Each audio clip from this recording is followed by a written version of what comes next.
नमस्कार, welcome back my channel learning by BK sir. आज का जो टॉपिक है सभी प्रतियोगी परीक्षाओं के लिए बहुत ही महत्वपूर्ण और उपयोगी है। आज का जो टॉपिक है वो चर राशि और अचर राशि है। आपके सामने बहुत सारे इस तरह के प्रश्न पूछे जाते हैं जहां आप लोग प्लस माइनस के चक्कर में गलत भी कर देते हैं। तो ये चर राशि है क्या और अचर राशि किसे कहते हैं, चर राशि किसे कहते हैं? तो चर राशि जिसका मान, एकदम संक्षेप में समझिए, जिसका मान अज्ञात हो। आपसे कोई पूछता है तो सिर्फ और सिर्फ सीधा आप बताएंगे जिसका मान अज्ञात हो उसे चर राशि कहते हैं। चर राशि किसे कहते हैं? ऐसी संख्या या ऐसी राशि जिसका मान अज्ञात हो, अनिश्चित हो, उसे हम चर राशि कहते हैं। अनिश्चित दोनों कह सकते हैं, अनिश्चित भी कह सकते हैं, अज्ञात भी कह सकते हैं, यानी कि डिफिनिट नहीं है इसका मान, इसका निर्धारित मूल्य नहीं है।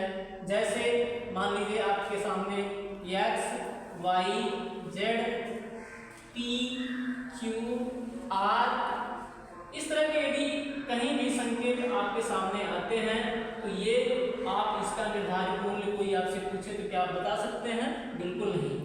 y का मान बता सकते हैं? बिल्कुल नहीं। z का मान बता सकते हैं? बिल्कुल नहीं, कदापि नहीं बता सकते हैं। तो इस प्रकार से यदि कहीं आपके सामने x, y, z, क, ख, ग यह एक संकेत होता है।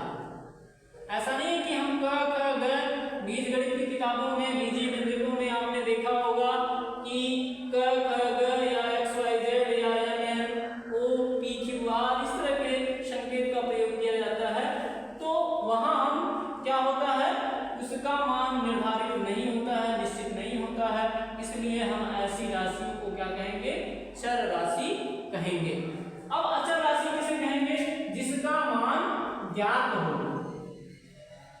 निश्चित हो, जिसका मान ज्ञात हो, निश्चित हो, उसी राशि को हम अचर राशि कहेंगे।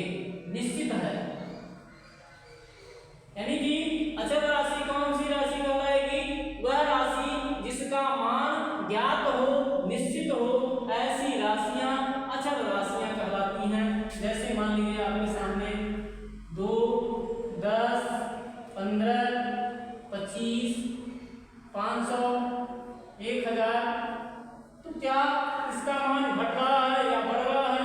उच्चारण के दौरान मान में कोई परिवर्तन नहीं हो रहा है और हमारा जो है ब्रेन तुरंत कार्य करता है और बताता है यहाँ 2 लिखा हुआ है, 10 लिखा हुआ है, 15 लिखा हुआ है, 25 लिखा हुआ है, यानी कि यह मान आपका निश्चित है, ज्ञात है, इसलिए यह आपका अचर राशि होगा। That's all right. नमस्कार।